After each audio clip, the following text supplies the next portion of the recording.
Hey guys, good morning or good afternoon, everyone. Forgot it's already 2 o'clock. Let me set up this mentoring session real quick and then we'll get started. All right, so today is January 17th, Monday. It's MLK Day, it's a holiday, so we did not have a live trading session today, but we will be having our weekly group mentoring session, so there we go. All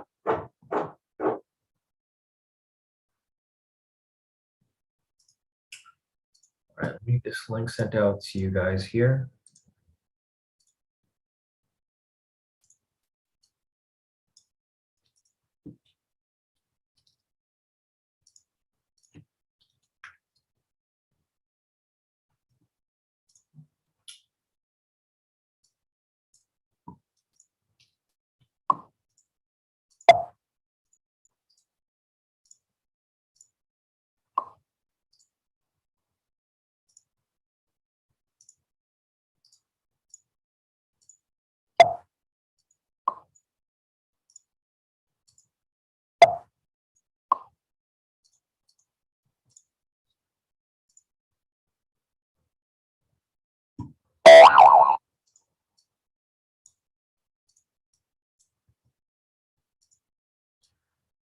All right, hey guys, good afternoon, everybody. I'll give it a few minutes for people to join in, and then we can get started. Let me finish setting this up real quick, and then we should be good to go.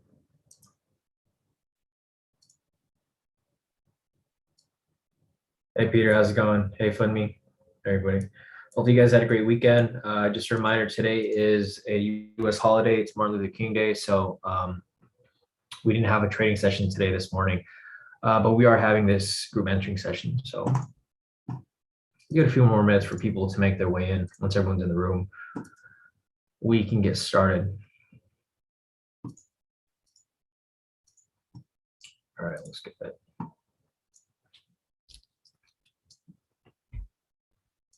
All right, solid guys. Give it a few more minutes. Just a reminder, guys, this group mentoring session is for you guys. So it'll be on for as long as you guys have questions. So feel free to drop any of your questions in the chat, and we can get started with our analysis for today. Good morning, Patrick, or afternoon. Sorry, I keep saying morning, everybody. It's weird because we didn't have the live session today, so I keep saying morning, everybody. But yeah, guys, good afternoon, everybody. Hopefully you guys had a great weekend. Hopefully you guys had a well-rested weekend. I did. So ready to kick off this week. I didn't take any trades myself, but I did see that there were actually a lot of good trades that came up throughout the day. Volatility was kind of low though, but there were a lot of trades that actually hit today. A couple people did trade, so I will post some profits later for people who did trade today. I didn't trade myself, so I don't have anything to post. Now, what is up with MT4? Hey, Dorothy. Good afternoon. All right, so we got a few minutes here. If you guys have any questions, feel free to put your questions in the chat. We're going to go through these questions in chronological order as I get them. So whoever puts your questions down first will get their questions answered first. Yeah, let's see. Let's get a few more minutes because we are still kind of early. It's only 2:06 right now. We were scheduled to start at 2.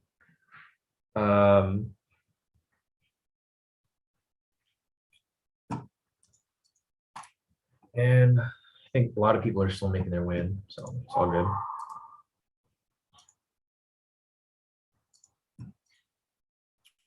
It's 2 o'clock right now. Market's closed, so it's not even moving, but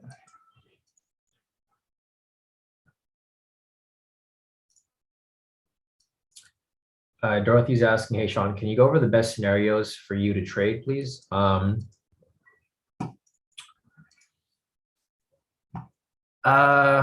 mean, like every scenario is the best scenario if the requirements play out right. So it's kind of hard for me to really point out what's necessarily a best scenario. Also, when the market is closed, because we can't really pull up the retail sentiment and fundamentals here, since the market is technically closed right now. But here, let me see if I can find anything. Oh, Al. Okay. Gotcha. Yeah, I was like wondering who Dorothy Green was. I was like, I've never seen a Dorothy Green here, but it's you, Al. All right, cool. So it's all good, Al. Now that I know it's you. So let's see. I guess we can look at this as, we'll look at this scenario wise. So like, for example, here, retail sentiment is short, fundamentals are green. So we're looking for a buy here, right? In this situation. Let me go to the charts over here and I'll just look for a buy variation. So here's an example of a buy variation right here. Let's show you one example of a buy variation. Basically, this is going to be a variation 2. Let me put the requirements right here. This would be a variation version 2. So looking at this right here, we don't look at the trend meter and we also don't look at the pivots. I mean, they're going to be extra confluences that you can use, but for the most part, you know, if we're looking to take a trade here, and I mean, and this wouldn't be the best case. Let me go to this one actually. This would be a better scenario. And the reason for this being a better scenario is the fact that we'll have a pending buy here. So going back to what I was looking at earlier, the first step is to look at retail sentiment, right? Retail sentiment is 54% short. So we're looking for buys if we're looking at this as one of our main confluences. To add an additional confluence, we're going to look at the fundamentals. The market's closed. We're going to look at the futures data right here. It's 37 points in the green. It's not a strong best case scenario, but it's still bullish. So in this situation, fundamentals are bullish, retail sentiment short. We're looking for a buy here. Going to the technicals, that's going to be the third and pretty much the last step for the most part. We look for an entry, right? So looking at this right here, we have a low on this candle, and it's followed by a strong green candle with no wick on the bottom, right? So for the variation version 2, we're looking to confirm the high low, which should be right here. This would be the low, this would be the high. Second, you want to confirm that the high is a green candle and the low is a red candle. So for example, this low right here is a red candle, it qualifies. The third requirement is you want to confirm that the candle following the high low is a strong candle with no wick on the bottom for a buy and then no wick on the top for a sell. We're looking for a buy here. So for example, this is a strong green candle with no wick on the bottom, right? With that said, you can enter on the open of the following candle. A reason why this would be one of the best case scenario trades is that all of the confluences line up. And then on top of that, we have a pending buy here, meaning a pending buy signal, meaning that the signal here is a red signal, which is indicating that momentum is swinging downwards. It's going to follow with the strong green buy signal, right? So with that said, we would let this run. Price pushes up. There goes the buy signal, has the momentum push to the upside. And there you go, full TP. So this would be considered a variation version 2. And it would be one that I would consider best case scenario. Reason why it'd be best case scenario is that the retail sentiment lines up with the fundamentals, the technicals line up, and the icing on the cake is going to be the fact that we have a pending buy signal there. So with all of those lining up there, you can see that there was little to no drawdown, straight push to TP. One red flag where I wouldn't take this trade is the fact that it was a holiday, right? Today's a holiday, so I wouldn't have taken this trade. But if it wasn't a holiday, this would still, you know, it still satisfies a best case scenario type trade with regard to a variation. So hopefully that answers your question now. I'm not sure if there's anything else that you want to see specifically, but for a variation version 2, this would be a best case scenario for you. Other than that, next question here is from Art. Sorry, Art. Art said, I have a phone and a PC. How do you recommend setting up both the trading view and MT4 on the same laptop screen?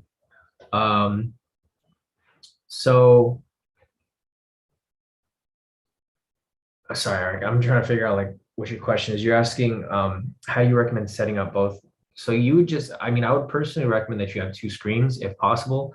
I have 3 screens myself personally. I have this main screen right here, which just has trading view. I have another screen right here that just has MT4, and then I have a screen down here with the chat. So I mean, you would probably only need 2 screens because you need a separate screen for MT4. If you don't have a separate screen, it's not required, but obviously it's going to be a bit difficult for you to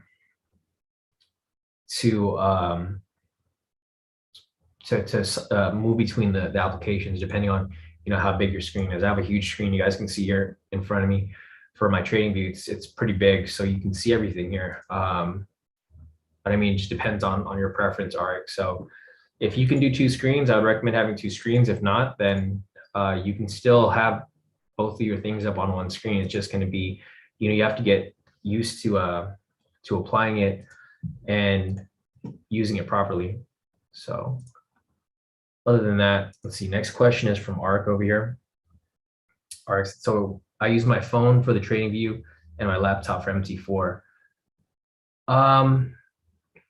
I mean, you can do that, Arik, but I would recommend you do everything on your laptop. So I mean, it's really up to you, Arik. You can do what works for you, right? For me, I'm always going to tell you to use multiple screens on the same computer. I would never use my phone for anything. Depending on how big your phone is, unless you got a huge phone, it's going to be hard for you to really, to use trading. Well, I don't know. Everyone's different. If it works for you, then great. But if you're asking me personally, I probably wouldn't use my phone for anything. I would use a bigger screen. Like my screen in front of me is 27 inches, big screen. My screen for MT4, I don't really do much on it, but it's like a 24-inch screen. So, I mean, it's up to preference, Arik. If it works for you, then it works for you. If it doesn't, then you got to figure out what works for you, because everyone works differently. But for me personally, I would like to have, as much space and as much room as possible. All right, so that's it with that question. Going back to Al over here, Al's asking, thanks. What about the candle at 850 mark? Would that qualify? Let's see, 850 right here. Yeah, so this would, well, here's the thing. This would qualify as an entry, Al, but I can't tell you what the fundamentals and retail sentiment was at the time, because we can't go back in time to see that. However, if the fundamentals and retail sentiment lined up with this right here, then this would actually be an entry for, actually this wouldn't be an entry, because if you're doing a version 1, you need a double wick rejection, right? So there's no wick there. So I've seen people enter trades like this, but it doesn't fit the requirements, right? If you want to take a risky trade, by all means, you can take it. However, it doesn't fit the requirements because you're looking for a double wick rejection. This right here isn't a version 2 because there's a wick on top. This would technically be a version 1 if there was a wick right here for the high. However, there's no high there, so it doesn't fit the requirements. But I have seen people who take trades like this where they don't look for a wick on the high, but they look for a wick on the following candle. So it wouldn't qualify as an entry for either of them. But if you wanted to take a risky trade, you can see here that it still worked perfectly fine. Everything else kind of lined up, but it just didn't have the double wick, which is, the main requirement there. So if you were to take this trade here and you let it run, it would still hit TP, but I would consider it very risky. Yeah, Austin, no risky trades for me. Yeah, exactly. Even with your results, because you've been doing really good these past couple months. So just keep up the good work and stick to trades that are actually quality trades. I would keep away from the risky ones. Emelazon's asking, would you ever consider Asia live session? No, never. Let's see, going up here, Jay's asking, can you go over a triple confluence? Sure, let me find one for you guys. But yeah, going back to Emelazon's question, about Asia session, there's no point in trading your Asia session, guys. If you guys ever look at your losses, look when you guys lose. I'm pretty much almost 100% sure that majority of your losses came from Asia session. So, I mean, a lot of people just get addicted to trading, right? You guys just want to trade 24 hours a day.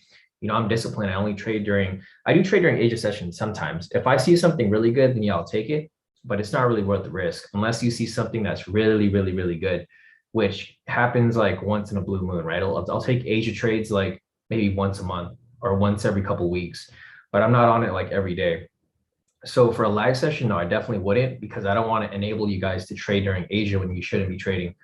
But yeah, if you guys go back and look at your losses that you guys have, I'm pretty sure that majority of your losses came from Asia session, because the problem is you're trading an asset that isn't open during that session, right? You're trading US 30, which is a New York asset. If you're trading it during Asia, volatility is going to be very low, spreads going to be very wide, and you're probably going to be stuck in trades for like hours. Generally during New York, we're in the trade for like a few seconds, a few minutes. If you're in a trade during Asia, you'll probably be stuck in that trade for maybe an hour.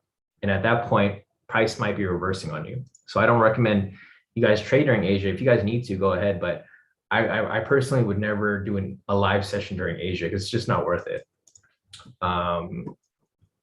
Back to Jay's question, he wants me to go over a triple confluence. So let me show you guys an example of that.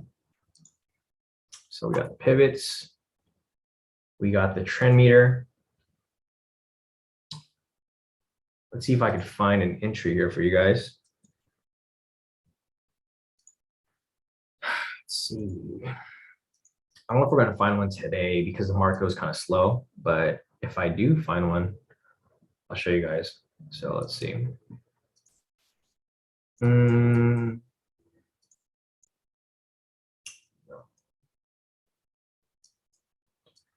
Nothing there.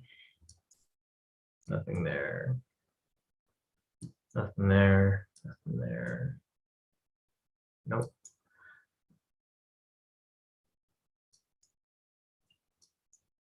Let's see. So we're probably not going to find one today because the market was just kind of slow. Or maybe right here, actually. Let me go back to this candle. So there was a low right there. Now I'll go to a cleaner one, like one that's easier for you guys to see. No, volatility was low yesterday. So it was low today and yesterday. So it's kind of hard to find these today and yesterday, but let's see if I can find one over here. Nope.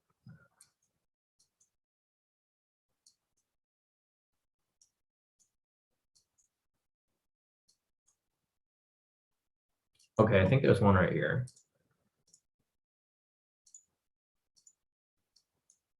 Yes, so there's one right there.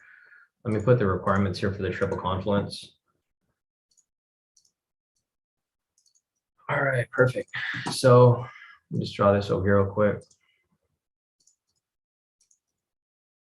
All right, guys. So looking at the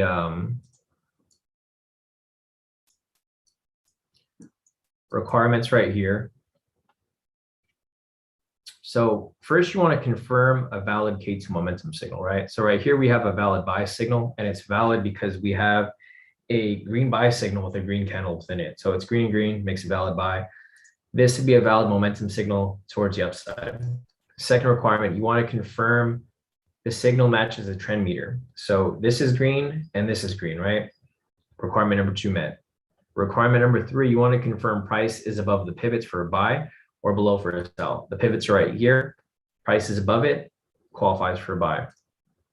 Lastly, you want to confirm price is breaking closing past a K2 high low. This high low, in order for it to be confirmed and established, it requires that 5 candles pass after it. So we have 1, 2, 3, 4, 5. This is going to be the 6th candle right here, and that requirement is going to be met. With that said, you'd enter on the open of the falling candle, which would be right here. You let that run, and there you go, full TP. So there is an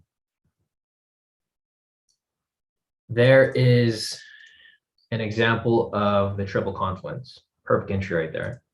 All requirements are met. You take it, little to no drawdown, straight to full TP. Other than that, I think that's it for that one, Jay. I don't know if that makes sense to you or if that was clear enough for you. But yeah, I mean, it's pretty straightforward. You guys just got to check off the requirements here. I know that for the requirements, I try to simplify it as much as possible. But I think that's the best for everyone, right? If you guys can keep it as simple and not overcomplicate it. Perfect. Yeah. So Jay, questions answered. We're good there. I will scroll up. Here, let's see. Peter's asking, will the market reopen before New York session? Yes, it will, Peter. So it's going to reopen shortly. It's 2 o'clock right now, so we're in the spread. I think the market reopens either at 3 or 4. I can't remember, but I wouldn't trade on open. But it is going to open for Asia session, so it'll reopen shortly, within an hour or two. Arik is asking, do I do a 10 lot per trade on FTMO 100K? Definitely not, Arik. 100% do not do that. I don't know where you got that number from, but definitely do not do that. I don't know if Kyle told you that or whoever, because I know you said you were talking to Kyle about it, but if Kyle told you that, 100% horrible advice. Don't take a 10 lot on 100K. You should be using half that. And no, you don't move stop loss. So Ark, I don't know where you're getting all this, because let me see, your question said, do I use a 10 lot for 100K? And then you said, do I move stop loss first and TP ASAP? You don't do either of those. Sorry, I just find it funny because I'm like, Dan, where'd you get the 10 lot from? And then moving your stop loss. When you enter the trade, you should, I mean, you already know where your TP stop loss is going to be. So you're not going to move your TP or stop loss. You're going to have it set up already before you enter the trade. Whenever you enter a trade, you want to make sure that you have it, you have an idea, or not an idea, you want to know exactly where your TP and stop loss is going to be. So you're not going to be moving your TP or stop loss. You're going to be entering the trade and you're going to let it hit your TP. That's what you have to do.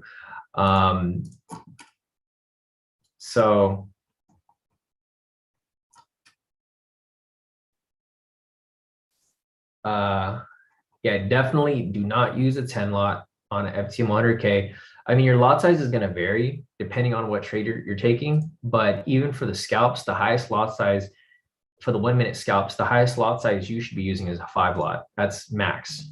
If it's too much for you, then lower it to 2.5, but definitely not a 10 lot. You're going to blow your account on your first trade if you do that. And you won't be moving your stop loss and TP. The TP is going to be at 100 pips. Stop loss is going to be at 300 pips. It's pretty much set in stone. When you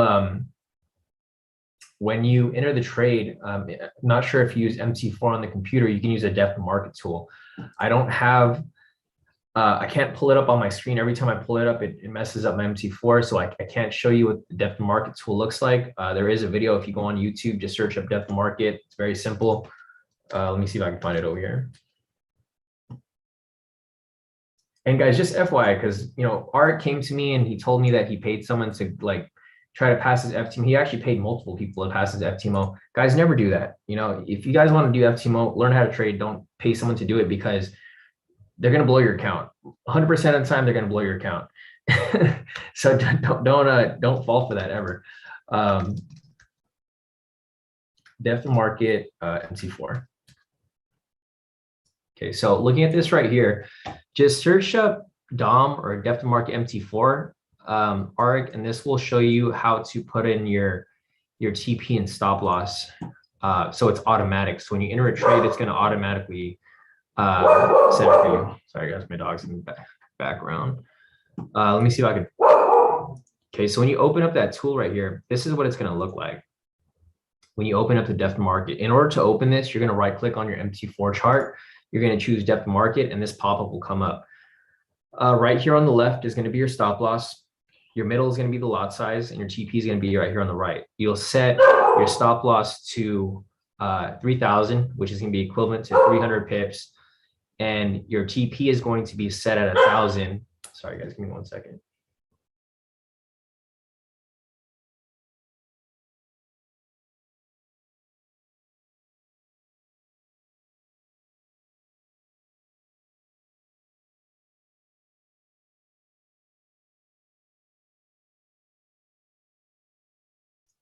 All right, guys, I'm back. But yeah, so Arc, I'm not sure if you're familiar with the depth of market tool, but you'll right click on your MT4 chart and then you will, this pop-up will come up. So like I said before, you're going to set this up. Whenever you enter a buy, it's going to automatically set your TP stop loss. You don't have to worry about that.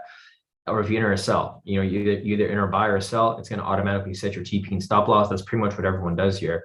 And that's why we're able to get in and out of our positions perfectly on time with perfect profit. You might have to play around with it for a bit before you're 100% confident in using it, but it's not that difficult. Once you set it up, it's pretty much, you click buy or sell whenever you enter a trade, and then it'll do all the work for you. So yeah, that's how you would set that up. Going back to the questions, let's see what else we got over here. Scroll over here real quick.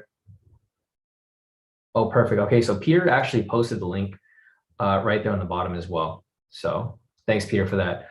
It'll show you how to set up the depth of market. Scrolling up real quick.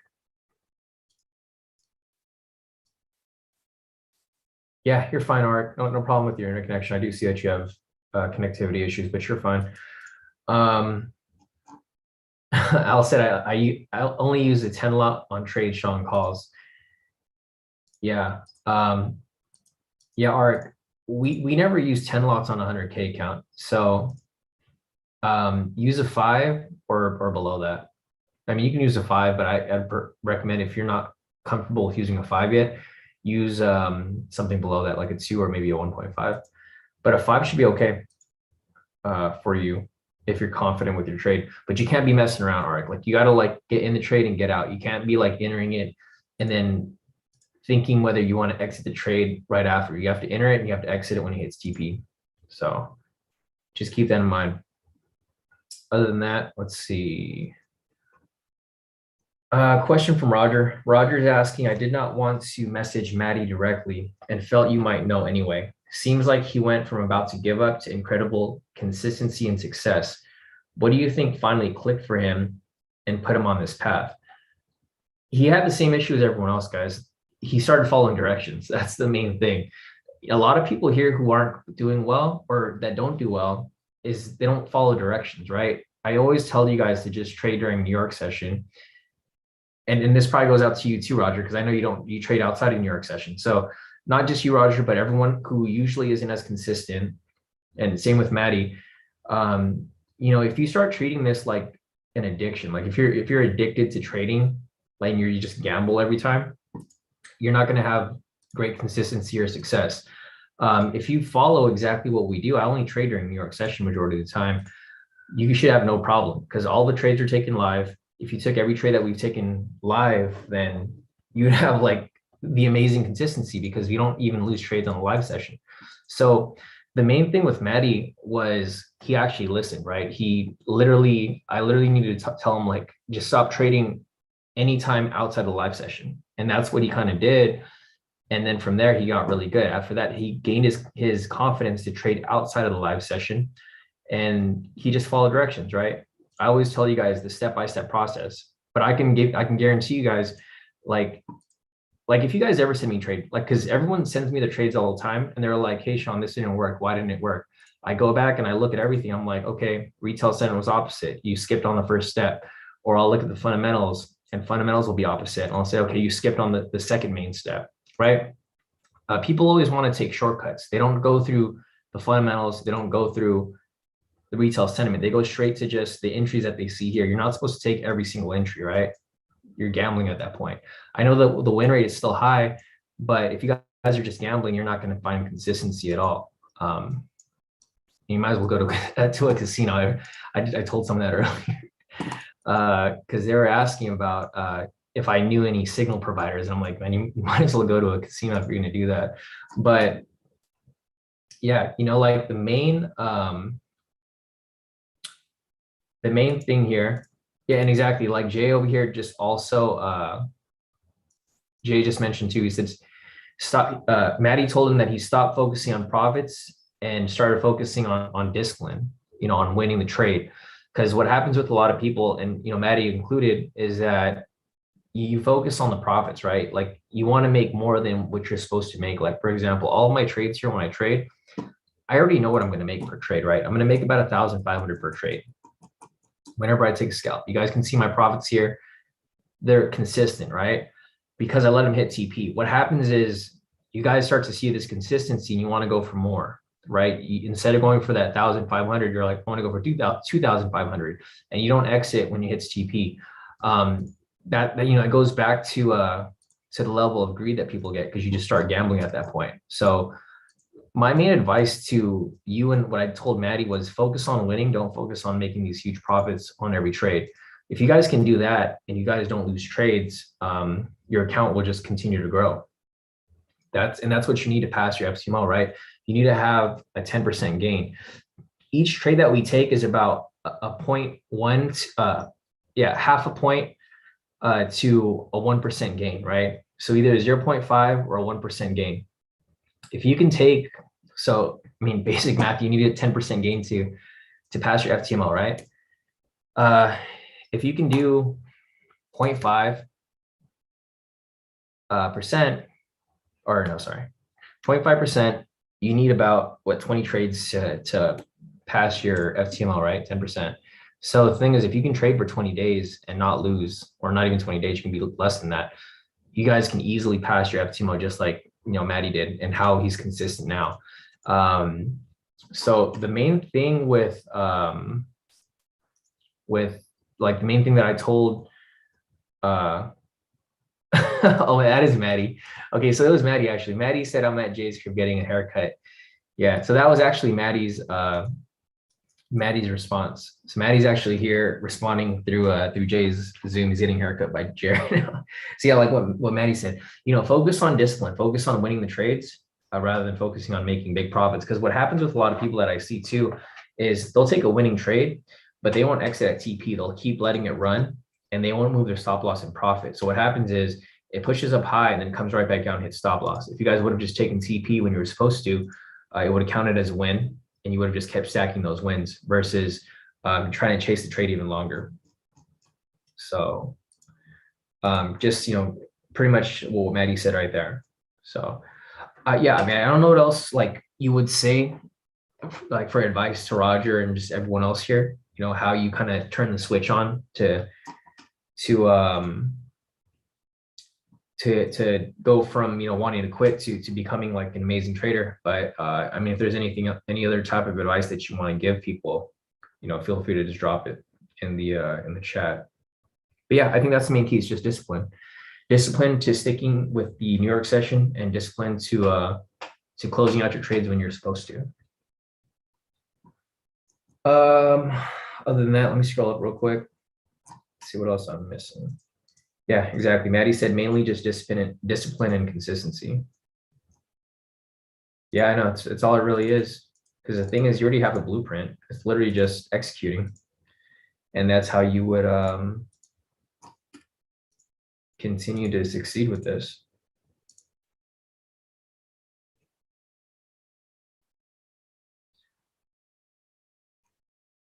All right, let me just scroll up real quick. I'll see if there's any questions here that are relating to what we just discussed before I move on to like the other questions here. Let's see.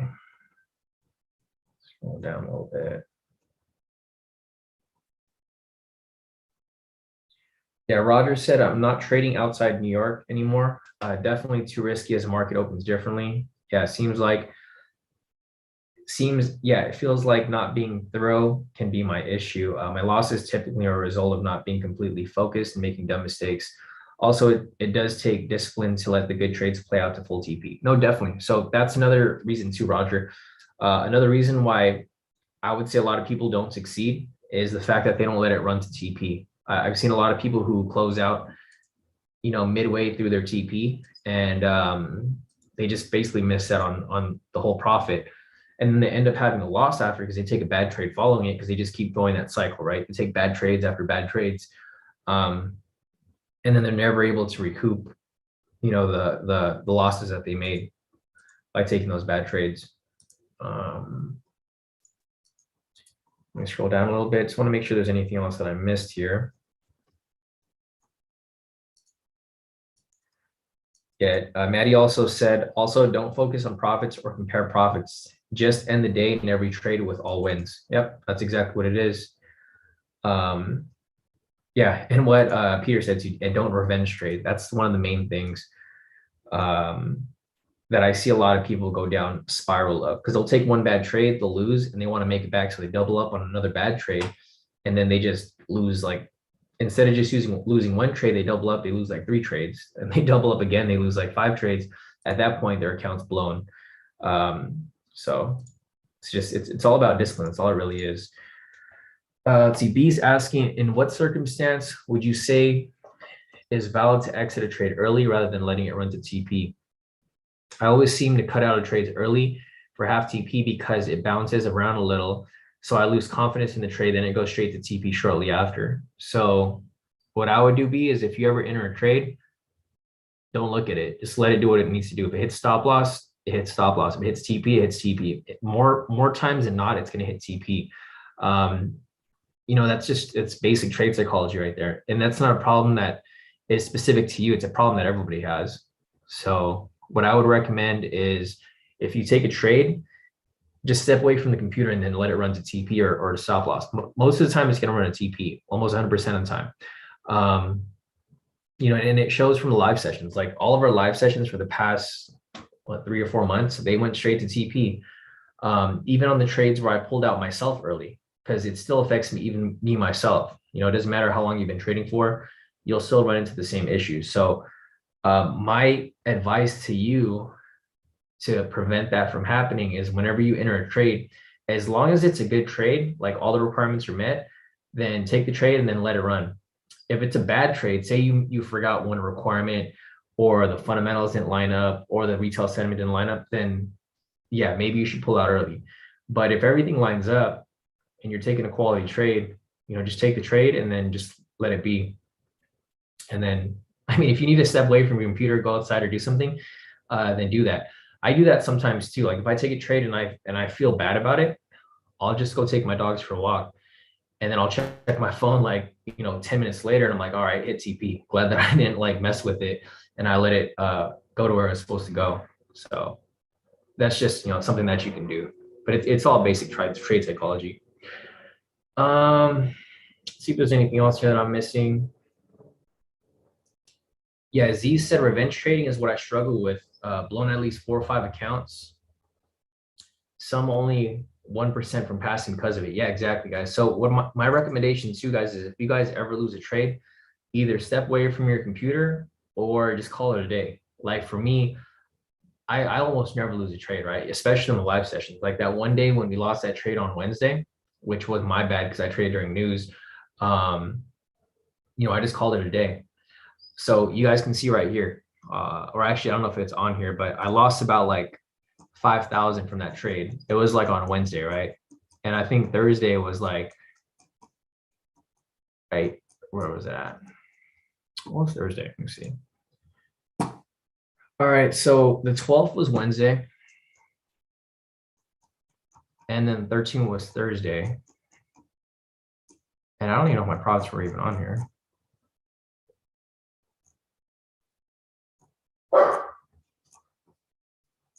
It was Friday. Okay, so on Wednesday, I lost 5,000 or something.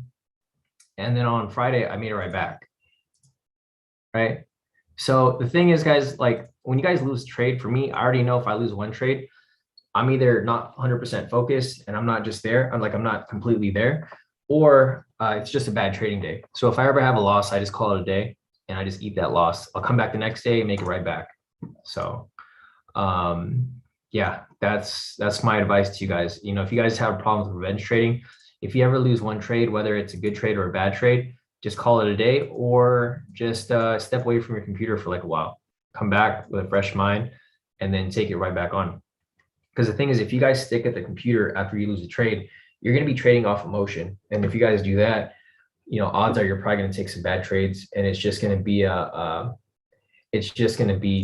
downward spiral from there. All right. So I think that's it for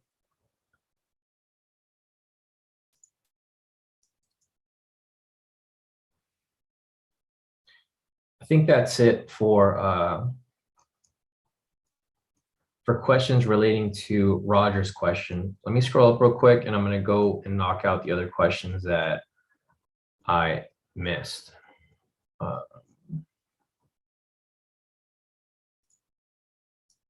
Yeah, Al said a lot of people stand in their own way, like he used to. No, and I agree. I mean, I still stand in my own way too sometimes. Not very often, but I do sometimes.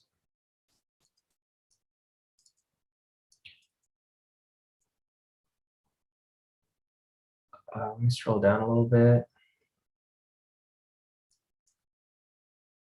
Al is asking, should you still look for buys, Dow up single digits, or sells negative single digits? So when something like that happens, Al, because I know you're talking about like how price is right now, right? The futures is currently up 37 points. In this situation, retail sentiment is going to be a higher factor, right? So like say, for example, but even right now, retail sentiment's not that strong. It's at 54%. Say if this was at like 75% short, and this was still like 37 points in the green, then I would look for buys. Right now, I wouldn't look for any trades at all because this is such a small number, like with the bias, right? Because the thing is, when it gets to 54%, it can easily shift from 54% short to 54% long. So if this number is small, I wouldn't even be looking for trades. If you got a small digit number like this for fundamentals and the sentiment was small like this as well, I wouldn't look for any trades at all.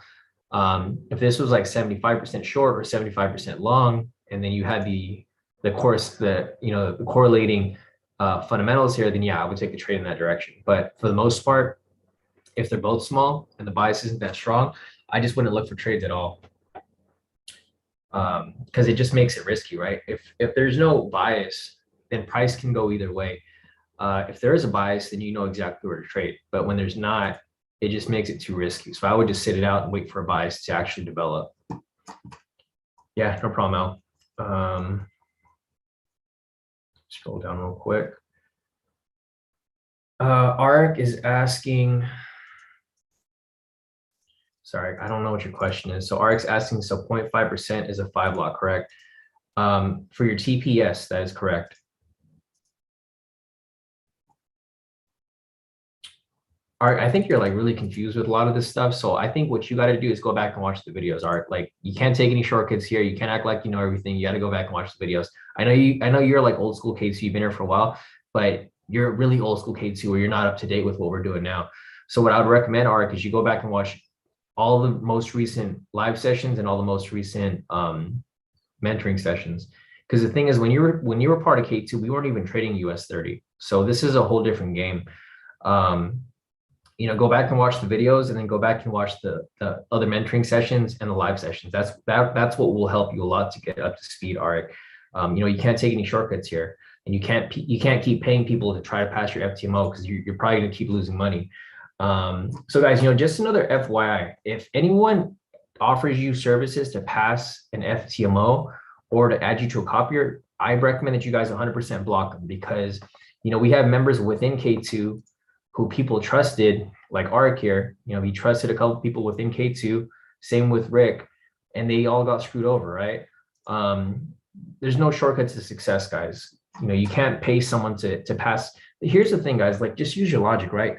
I'm not passing people's FTMOs because I make more money trading myself. If I was so good at trading, I would not pass people's FTMOs because I could just trade my own accounts and make more money trading my own accounts, right? If someone offers to pass your FTMO, no matter what the cost is, right? Some people are charging like 1,000 pass FTMO. Guys, look how much profit I make off one trade. Do you think I want to pass someone's FTMO and waste the whole week of my time to pass someone's FTMO for that much? It makes 0 sense.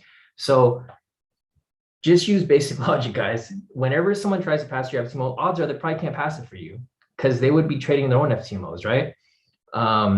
So guys, just, be smart about it. Don't pay people to pass your FTMOs. Don't because it's crazy. I see people like, it just doesn't make any sense, guys. It literally makes 0 sense to me. Like people will charge like $200, $300, $500 to pass the FTMO. Guys, I take one trade. Why do I need to waste the whole week of my time to pass someone's FTMO? And this is just one account, right? This is my FTMO, is my main account. Here's my copier. It makes 0 sense for me to waste any time to pass someone's FTMO than to just trade my own accounts. So, I just want to make you guys fully aware of that, because if they're good, they're not going to be passing people's FTMOs. They're going to be trading live like I do because they can make money doing other things like trading. So just Just keep that in mind, guys. At all times, just keep that in mind. And I just don't want to see you guys go down this path, right, where you guys lose money because you pay someone to pass and then they fail it, and then you lose your FTMO account, plus you lose the money that you pay them to pass your FTMO. It doesn't make any sense, guys. Okay, so if you guys want to pass your FTMO, I'll help you learn how to trade and pass it yourselves, but I'm not going to pass it for you. It just doesn't make any sense for me to do it. Doesn't make any sense for you guys to do it either. But yeah, scrolling back up, let's see what else we got over here. Let's see.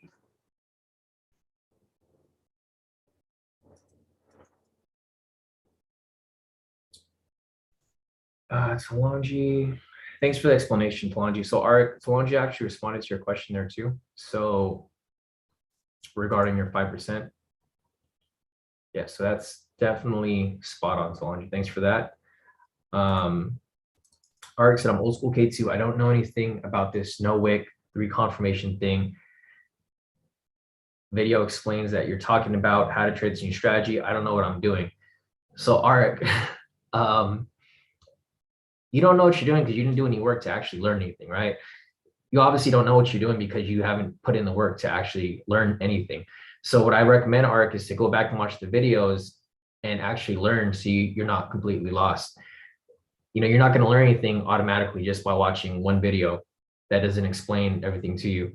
So my advice to you, Ark, is to actually put in the work, learn the stuff, and get it down, because you're not going to get anything down unless you actually put in the work. Scrolling down over here, let me see if there's anything else that I'm seeing. I'm missing anything over here.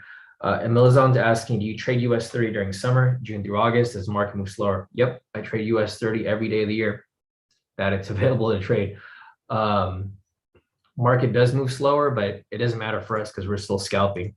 So if you go over here and look at the results from this year, let me scroll up real quick. Let's see. So I think it happened here on New Year's.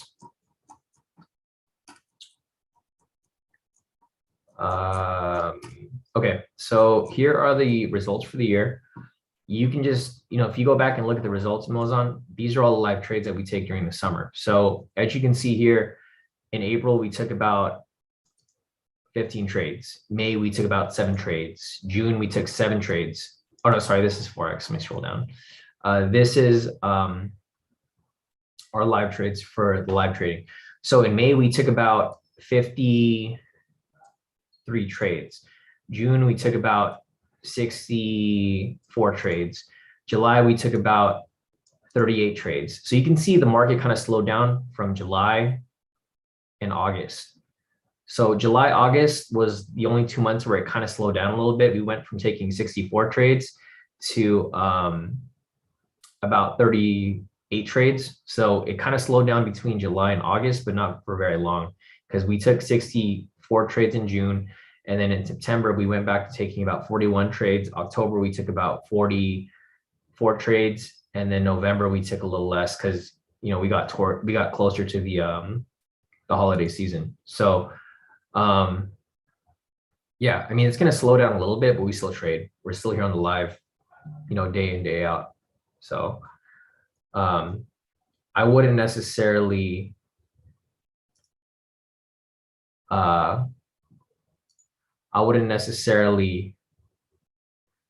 say that it's going to change anything, because the thing is, you're still going to be winning either way. It doesn't make a big difference. I mean, yeah, your profit potential is going to change a bit, but you can see here that the pips are still the same. Like during the slower seasons, we take the bigger trades. So instead of taking, the smaller scalps, we're taking like the daily entries, or vice versa. We're taking the scalps if it's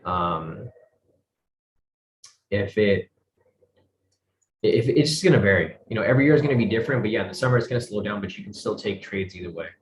So quick, response to your question there, Melzan, you have to actually trade to see how it's going to apply. But for the most part, I still do trade US 30 every day, regardless of the fact.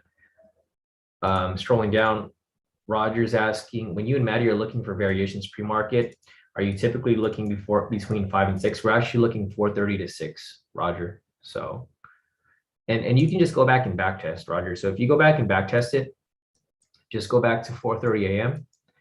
and you'll see that there's a lot of trades that come up between that period. So let me see this real quick. All right, so 4:30 to 6.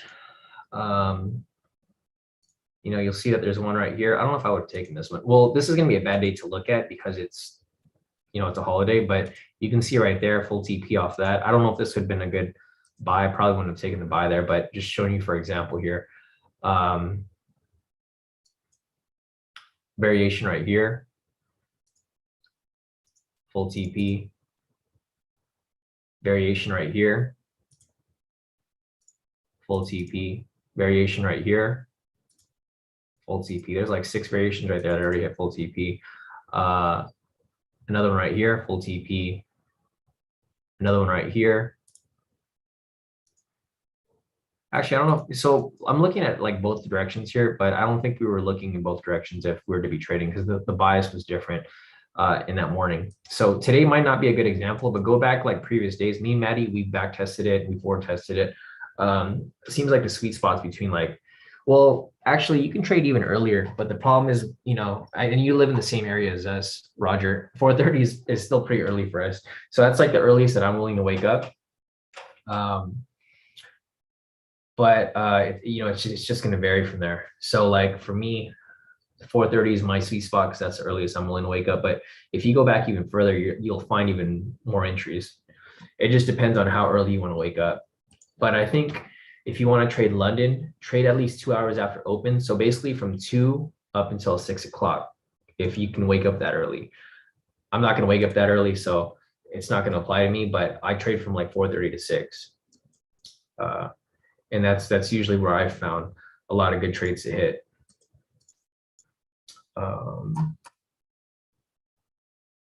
Let me scroll up real quick.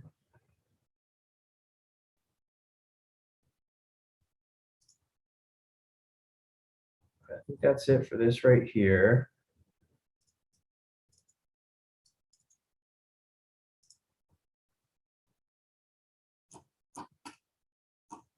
All right, let me scroll up real quick and see what else we've got over here.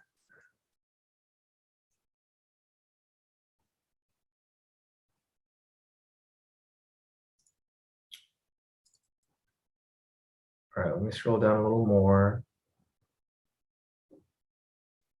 and see what else I'm missing.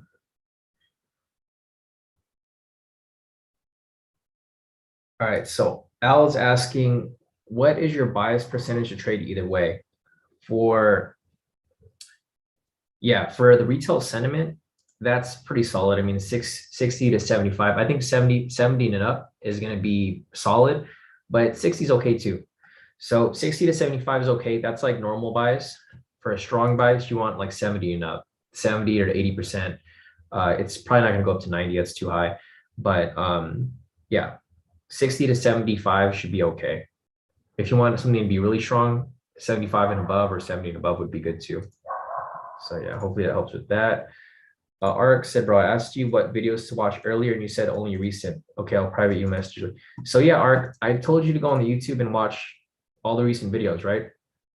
So it's not that difficult to find it. Here, let me just show you real quick. So all you got to do is go to the YouTube. All right, it's like literally just go on YouTube. So here's the K2 YouTube, right? You go to videos. What's going to be recent art? The most recent week, like, did you watch any of these videos here? Because we have a mentoring session every week. You can watch this mentoring session, you can watch this mentoring session, you can watch this one. If you watched any of these mentoring sessions, you would have been up to date with what we've been applying. Or if you watch every live session, because we do the same thing every single day. So what you got to do, Ark, is actually put in the work, right? You can't come here and be like, oh, I don't understand anything. Obviously, you don't understand anything because you haven't watched anything. But this is how you would get up to speed. So, I mean, you can watch everything on the web. Like, I can guarantee you haven't watched any videos, Arik. So that's why you haven't got anything. But if you would actually put in the work and watch, because like you said, I did tell you to watch the recent videos, but I'm pretty sure you didn't watch any of them. If you go back and watch the mentoring session that we had last week, you'll be up to speed. If you watch this one too, you'll be even higher up to speed. If you watch the one before that, even better, right? So what I'm just trying to get across to you, Ark, is that you can't expect to know how to do everything without doing any work. It's just not gonna happen. So what I would recommend, Ark, is you go through these videos, see how everything's applied. You can go on the website. You have full access to everything, Ark. So like without putting any work, there's just like Al said. Al said you got to watch the videos like the gym. You have to put in the work. Exactly, 100%. You can watch those videos. And what you can do as well, Art, is you can also go to the website because you have access to everything. You've had access for like a couple of days now. You can go to the website, and let me see if I can pull up the curriculum. All right, Art. So this is what you can do. I know you've been part of K2 before, so you know exactly what's been here, right? What you can do is you can go through these videos, which is the recent videos. And what else can you do? You can go on the website and you can watch these videos as well, right? Watch the videos that you haven't watched yet. I pulled up your account. You didn't watch any of the videos. So that's how I know that you didn't watch anything. And that's what you got to do, Ark. You just got to do the work. And then once you get it down, you'll understand. You said you don't understand any of the strategies. We'll go back and watch these videos here and you'll see exactly what we're talking about. I'm just trying to be straight over the Ark. So look, go over here. 0% complete, right? So you got to go over here and watch these videos, all right? Okay. So I want to make sure that you're like actually doing some work so that when you do go on the live sessions, you know what to look out for. So just do the work. That's the main thing I can tell you to do. If you do the work, you'll understand. And then once you do the work, then you can come to me with questions and then I can clear up anything that you have confusion with. So Ark, hopefully that helps. I just want to make sure that we're on the same page here so that you can get everything going, right? So let's get it, Ark. All right, other than that, let me scroll over here real quick and see what else I am missing over here.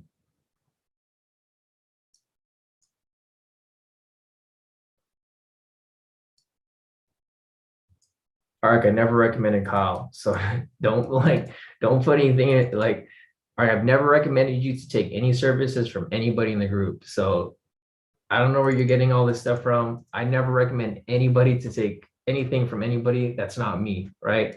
So all right, just put the BS aside, bro, and put in the work, and then you'll get it, man. You'll get it. But I've never recommended you to use Kyle. I've never done that ever. Kyle's not even like in the admin group anymore. So all right, we'll keep that conversation for another time. But let me just go back here, and then I'll just keep answering whatever questions we have. Sorry, guys, for going off track. But yeah, Art, just, what I recommend is go back and watch the videos. Once you go back and watch the videos, go in and do whatever you need to do to get up to speed. But yeah, don't trust anybody else with doing your FTMO. It's just, you got to put in the work and learn how to trade to be successful at this. Anyways, going back to the questions, let's see, Toby said, you have experience with E8 funding. Are they as good at FTMO? No, so I have no experience with E8 funding. And from what I heard, they're nowhere near as good as FTMO. I heard they have bad spreads.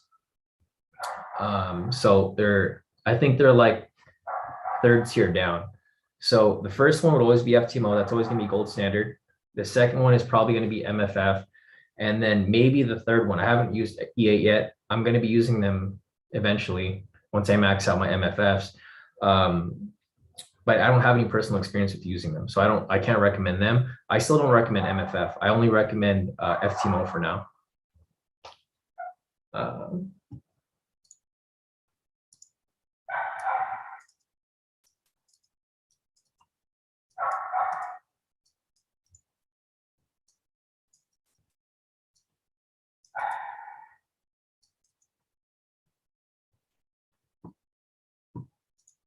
All right, let me see what else we got over here.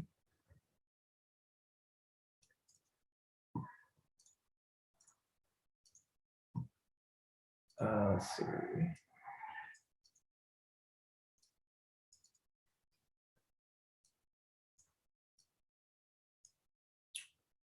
me scroll down a little bit over here. See, Al said, will Maddie stand in for you when you get married and go on your honeymoon? He probably will. I mean, Maddie, he's good, man. Like Maddie knows, I think Maddie's probably the most up to speed with the KT strategies to date. He's really on point with everything. So yeah, I mean, that could be a possibility. But I like trading so much that even if I was to go on my honeymoon or do whatever I need to do, I'm gonna be taking my laptop with me and I'll be trading with you guys. Either way, whenever I go on vacation, I'll still be trading with you guys. I still got to make time for trading every morning. Perfect. Yeah, Roger said I can only trade till 7:30. So looking for more opportunities to trade. Perfect. Yeah, no, definitely, Roger. Solange said, question with the variations. If sentiment and fundamentals are good, but trend meter is currently opposite or candle is close to the wrong side of the pivots, would you be skeptical to take the trade since it's on the 1 minute? I'm assuming not, but I wanted to confirm. No, Talanji. So if the fundamentals and retail sentiment are strong biases, so say, for example, we have, say this is like 75% short, and then the fundamentals are like 100 points in the green, and say that the technicals here are below the pivots, I would still take the buy. So these are always going to outweigh the technicals, retail sentiment and fundamentals. If these are very strong, I'm going to keep trading in that direction, even if the technicals are not pointing in that direction, because they're going to always outweigh it and always going to be stronger. So they can help push in that direction. Yeah, no problem, Talanji. Scrolling over here real quick. Let me see what else I'm missing. Dill said, can you go over the high-low strategy on Friday at 10:10 a.m.? Had multiple confluences, want to ensure what I'm missing. Sure, Dill, let me go over here real quick. On Friday. So Friday was on the 14th. Okay, so we'll go over here to the 14th.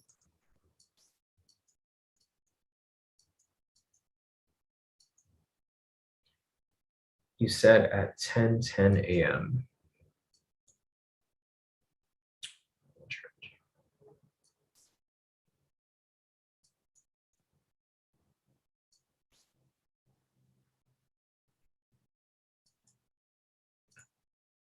So one thing that I can't confirm with this right here, guys, is the fact that we didn't have, I don't have the fundamentals.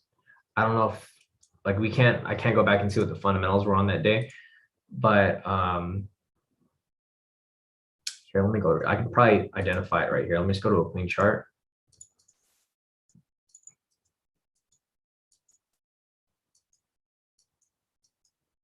So the first reason why I wouldn't have taken that trade that you just mentioned right there is the fact that it's not a triple confluence, right? I don't take high lows by themselves. I only take them if they're a triple confluence. But let me go back to the 14th and see. You said you entered it right here at 10:10. I can probably identify what the bias was just by looking at 6:30. And I think something was going on Friday.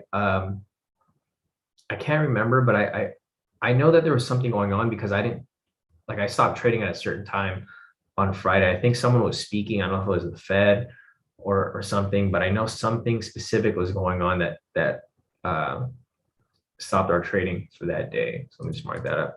That's price. Let me go from this to 8. So there's just a lot of red flags here because and I'll read them all out to you as well. So let's see, you entered the trade here at 10:10. So the main thing that I wouldn't have taken the trade for at 10:10 is the fact that you took it right at the mid-mark reversal. That's like one of the main things I'd be looking for. So every day on our live session, I always mention that. So let's go back to 10:10 right here. So this right here, you can see price came up and price came and kind of consolidated a bit. Price came up, consolidated again right here.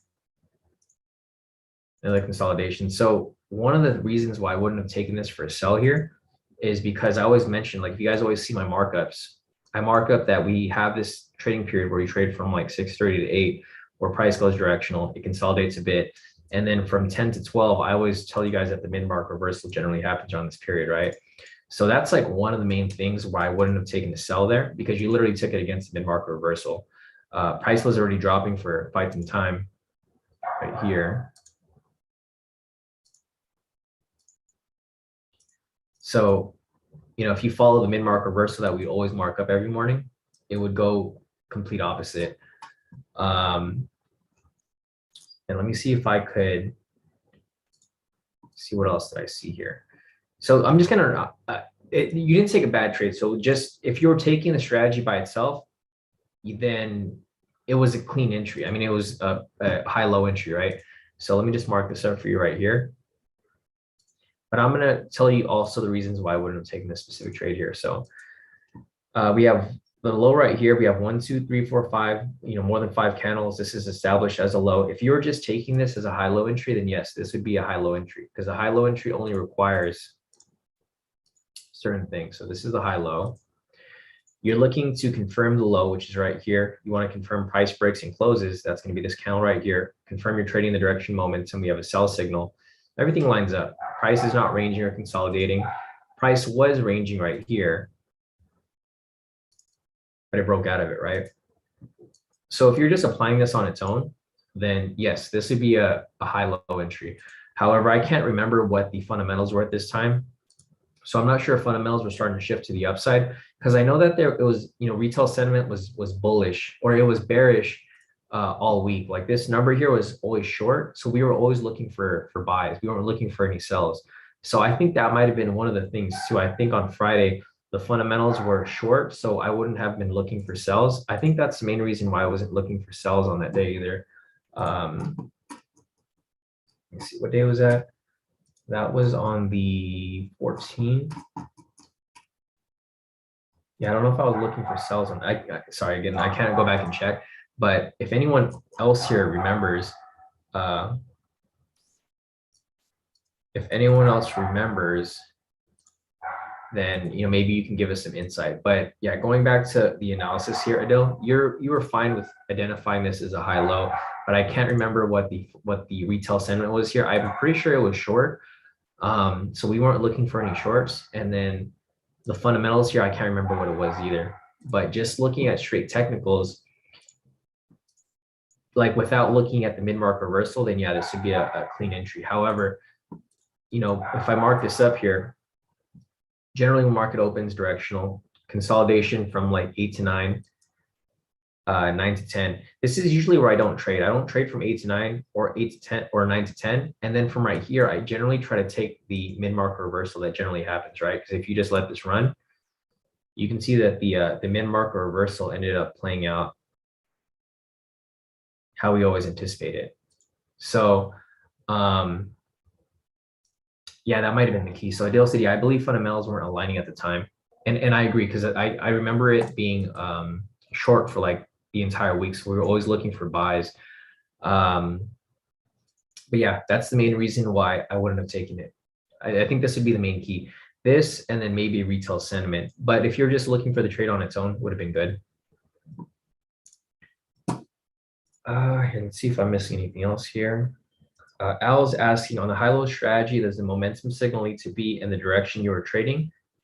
Yes, it needs to be in the direction you're trading. So for example, right here, the third requirement is confirm you're trading in the direction of momentum using the K2 momentum indicator. So in order for you to take a sell, the momentum would need to be coming down.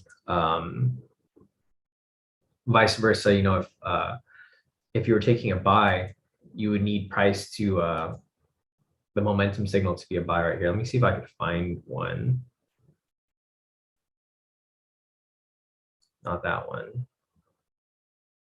Not that one, because it wouldn't establish as a low. 1, 2, 3, 4. But yeah, Al, you would need a momentum signal in that direction. So in order for you to take a sell here, like if price was to break and close, there would need to be a sell signal. Vice versa, if you're looking to take a buy, let me see if a buy came after this.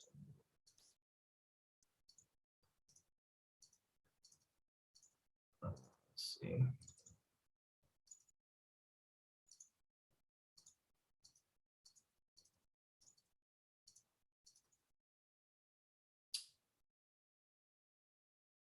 Yeah, so this would be an example. So this would be an example for a sell, and then this would be an example for a buy. So avoiding this one right here, going back to this candle over here, this would be an example of a buy. So same requirements, you confirm the high here, you confirm price breaking and closing, you confirm the direction momentum. So earlier we were looking for a sell because we had a sell signal. Right here, we're looking for a buy because we had a buy signal right here. It doesn't matter if it's valid or invalid. We just need to see that there's a buy signal indicating that momentum is going to go in that direction. So price broke and closed above here. It hasn't touched before. We had a buy signal. If you were to take this one right here, see if it hits.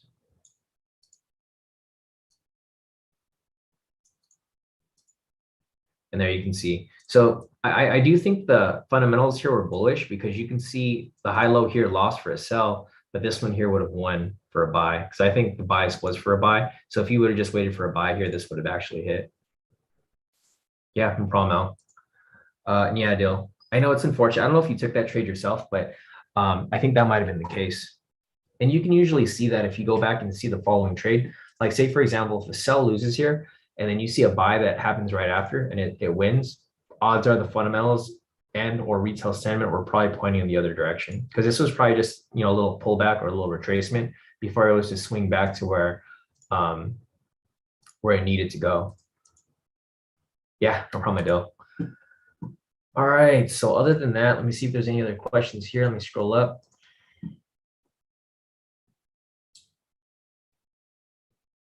Talonji said currency.com stopped working. Owanda's working. Let me check. I don't know if the market is open yet. Is it open? So this might be closed until 4.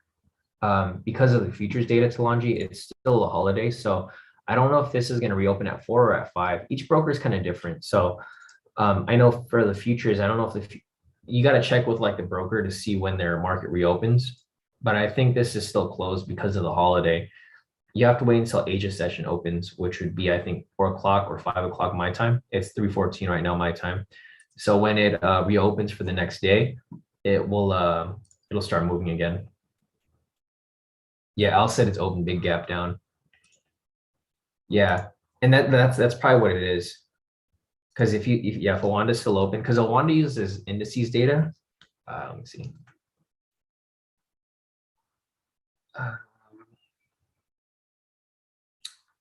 Yeah, because this uses indice data. So that's why it's open right here. But if you use the futures data, which is what we like to use because it's raw data, it's usually the closest. It's still closed. So like this is closed right here for currency.com. And then I think capital.com is closed as well. So you can see the way you can tell if it's futures data is if it's CFD. So if it says index CFD, it's usually, well, I mean, not just index CFD, but if you know what type of broker it is, it's usually using the futures data. So that's why it's probably not moving right now. I know this says index CFD too for Owanda, but I know that Owanda is a Forex broker, so they use different data.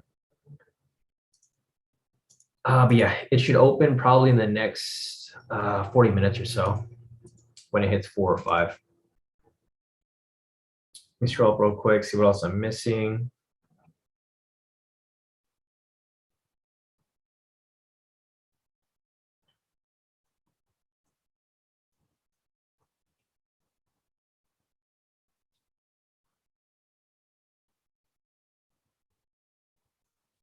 Mauricio said no BS with Sean, tell it like it is.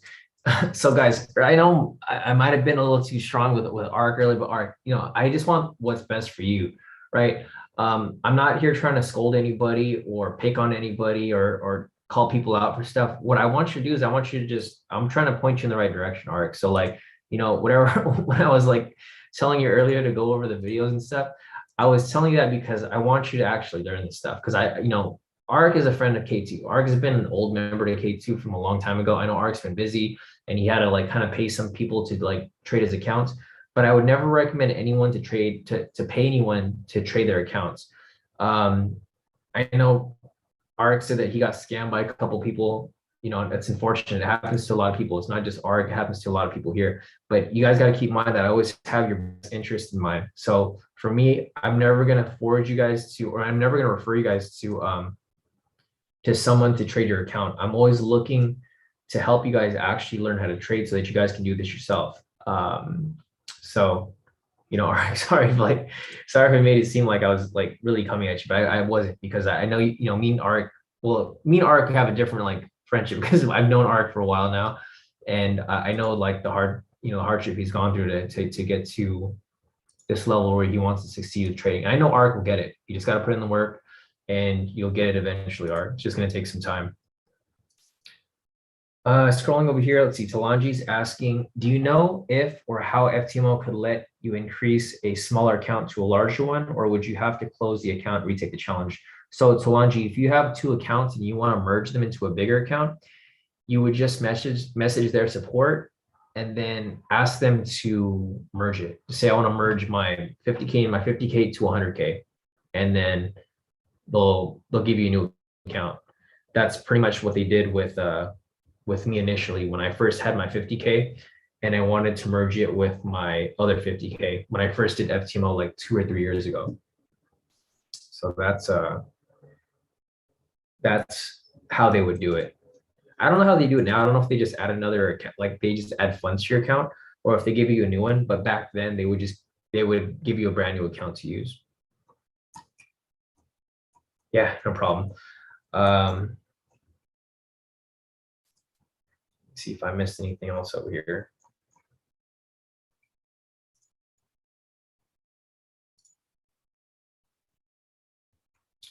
All right. So let me see if there's anything else. If you guys have any other questions, I think that's it for the questions. So yeah, if you guys have any other questions, we've been on this live session for a little over an hour. But if you guys have more questions, you know, feel free to drop your questions in the chat. I'm here to help you guys out. Arik, now that we have free time, if you want me to cover anything, let me know, Arik. You know, I can show you here live now because I know you want a mentoring session to go over stuff. So Arik, I know you're still here because I see you in the group. So if you have any specific questions, just let me know what do you need help with, Arik. Let me know what strategies you want me to cover, and then I'll go over them in detail so that you can, you know, so you can understand the strategies that you need help with. So let's see. Yeah, because there's no more questions. So if you have any questions right now, Arik, let me know, because I know you wanted this mentoring session to help you with stuff. But I need to know what you need help with so I can focus on that and I can show you exactly what to follow. Let's see.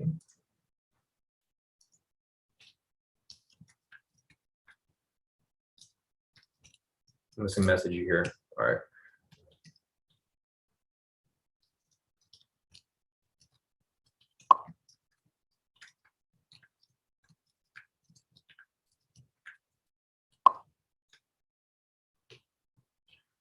All right, just message you. See if you're still, because I see you're still here. I just want to make sure so I can answer your questions. But guys, just, you know, FYI, if your questions don't get answered today, it's fine, because I do these group mentoring sessions every week. So if your questions don't get answered right now, they'll get answered on the next session. But yeah, if you guys are brand new here to the mentoring sessions, you know, every time we have this every week, just have questions ready so that I can answer whatever you guys need help with. I'm here to help you guys out. So whatever you guys need help with, just let me know and I can go over them in detail, because I know a lot of people have a lot of scenarios or they have a lot of different strategies that they need specifics on. Yeah, let me see if there's anything else here.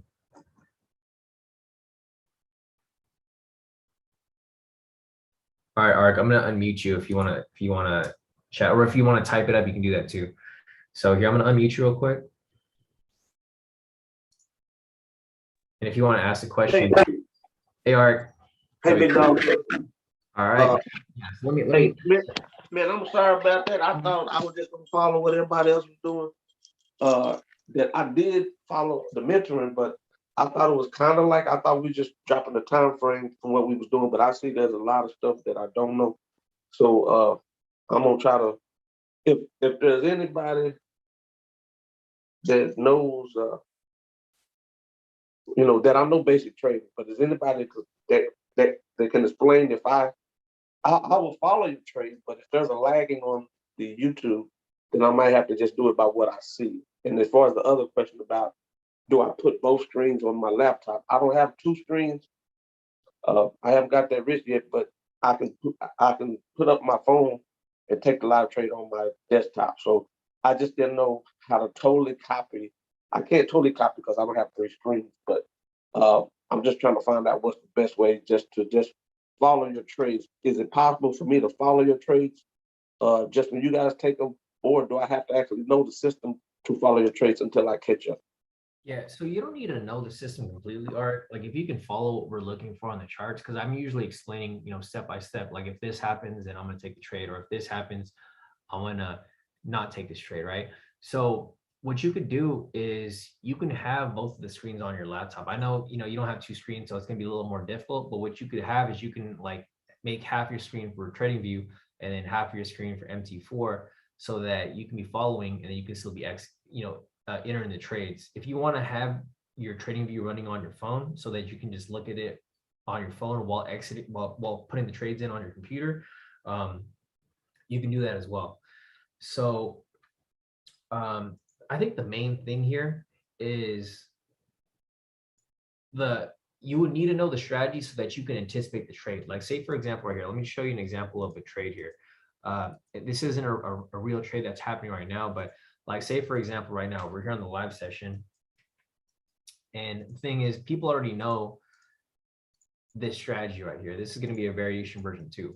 So if you know what the strategy is, you could already be waiting to enter this trade, right? When this candle here closes, you can just enter buy.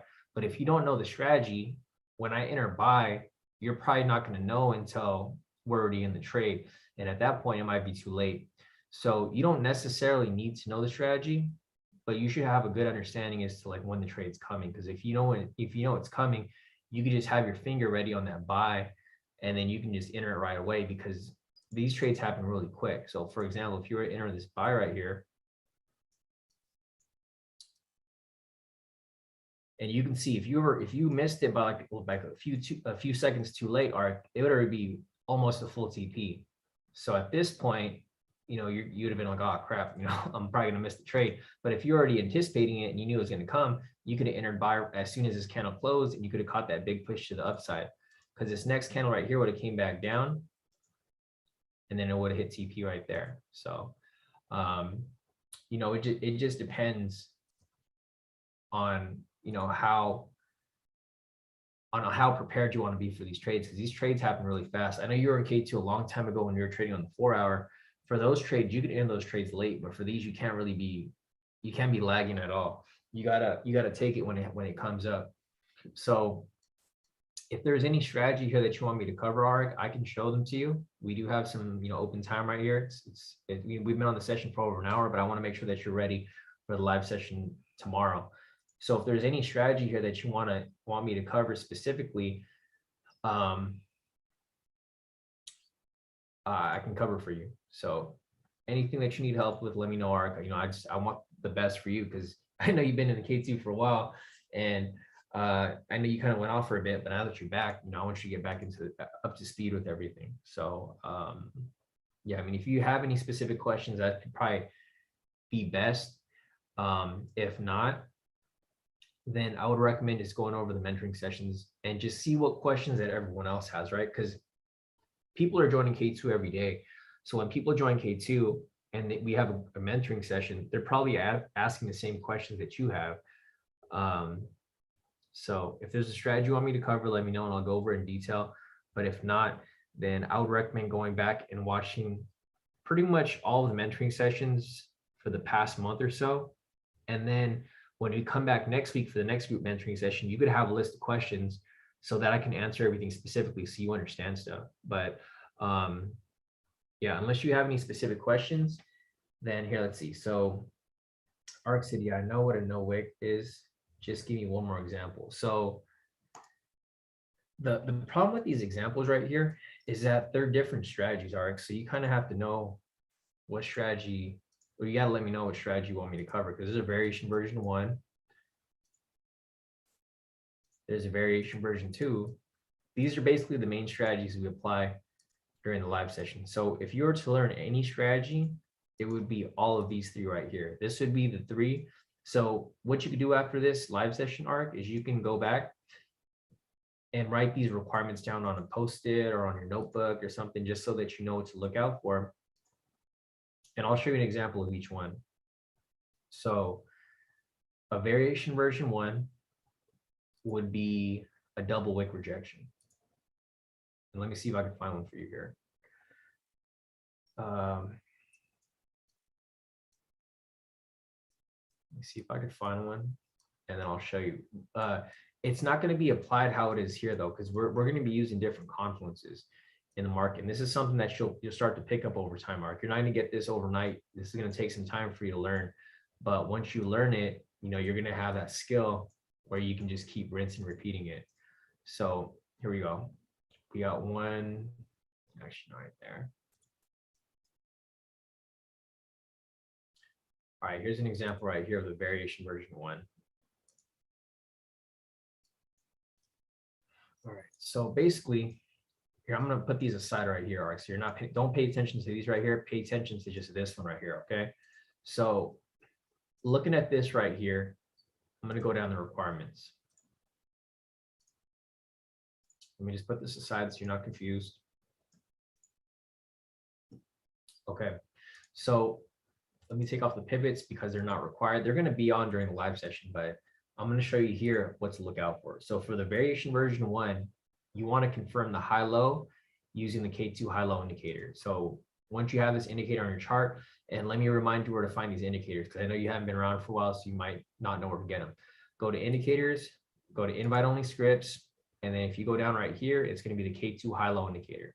This is the indicator you need for this strategy. So first you want to confirm the high-low. You can see right here, these are highs and these are lows, right? So we got a high, low, high, low, high, low, high, low. Right here is a low. You want to confirm the high-low using the K2 high-low indicator. We got a low right here and we have a high right here, right? So you confirm both of them. You know, we have a high here, you know, we have a low right here. The next requirement is confirm the candle following the high-low is a double wick rejection. So in order to identify that arc, you want to make sure that you have a wick right here off the low, and then you have a wick right here off the following candle. That's a double wick, right? So you got one wick here, you got a second wick right there. That's a double wick.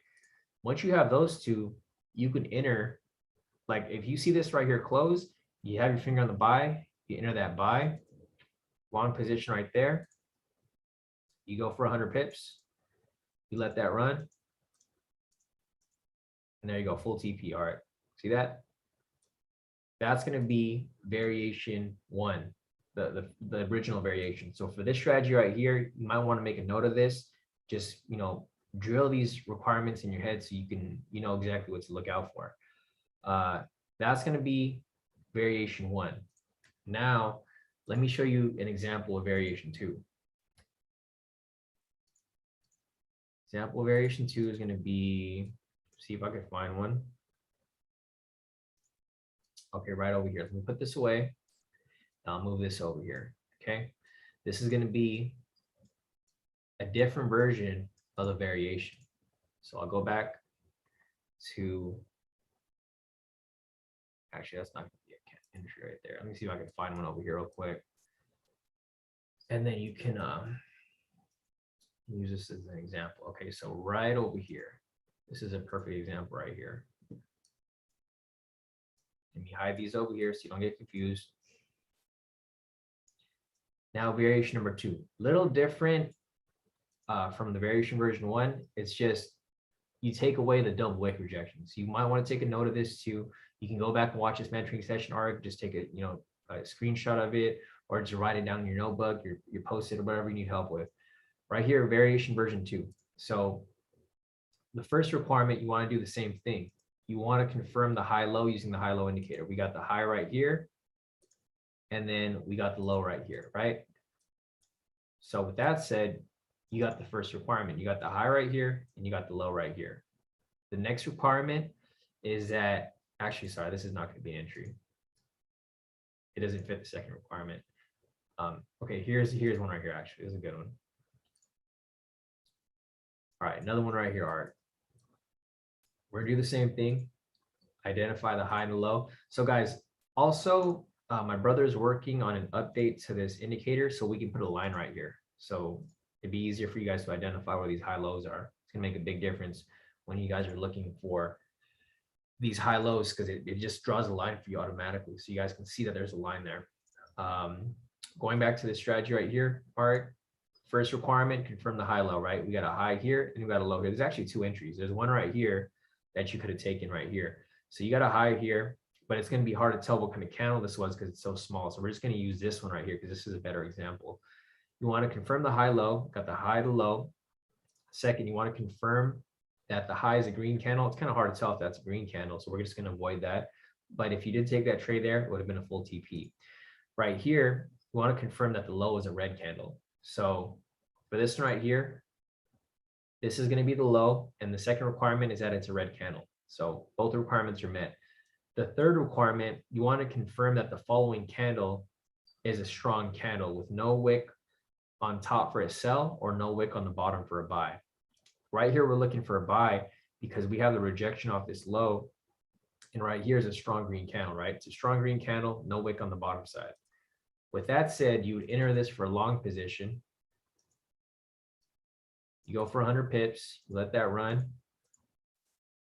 And there you go, all right, full TP. So that's going to be variation version 2. So those are the first of the two main strategies that we use during the live session. Now is going to be the triple confluence, right?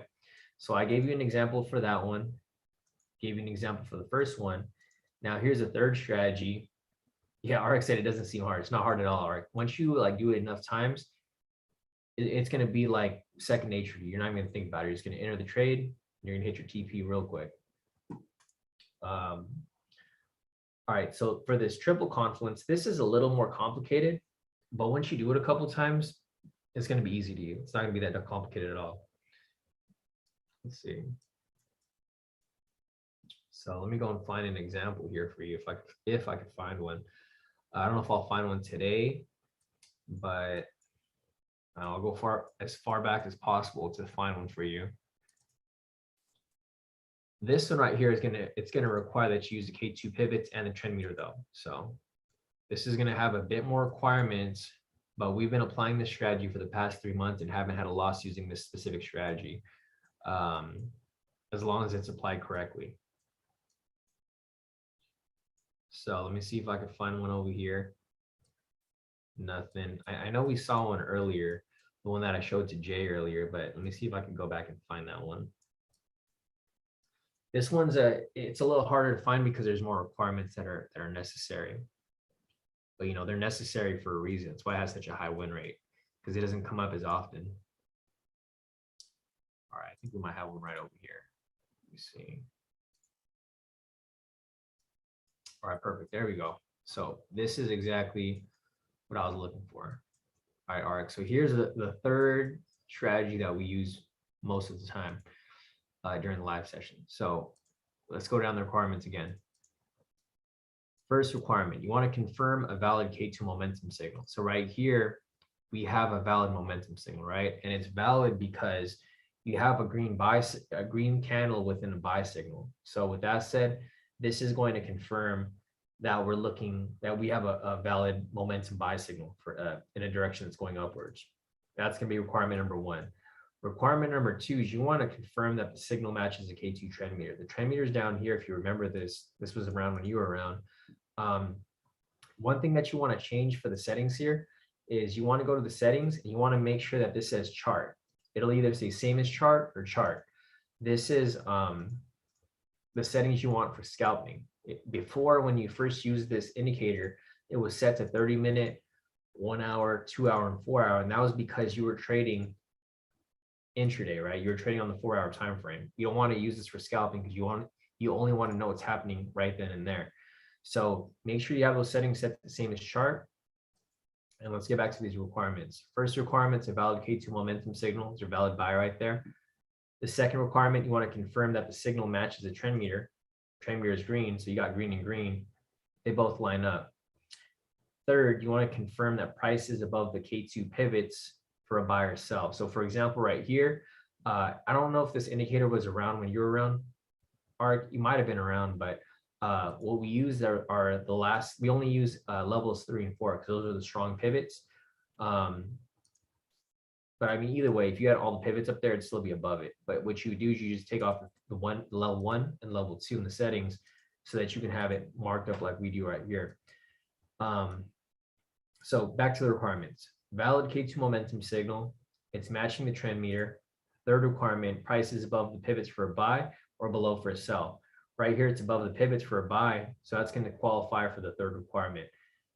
The fourth requirement is that you want to confirm that price is breaking and closing past the K2 high low. So like I mentioned before, we identify the high right here and we identify the low right here.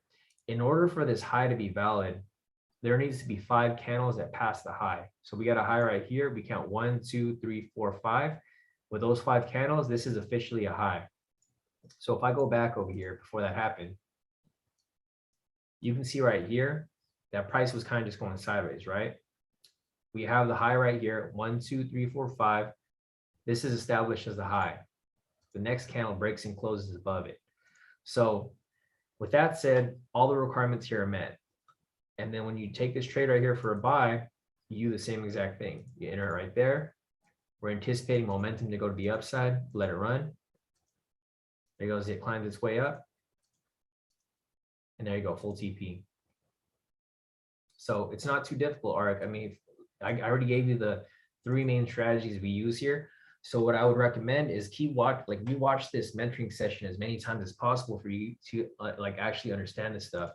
And then go back and then test them yourself. Go back on your chart, look for entries so you know exactly what to look for.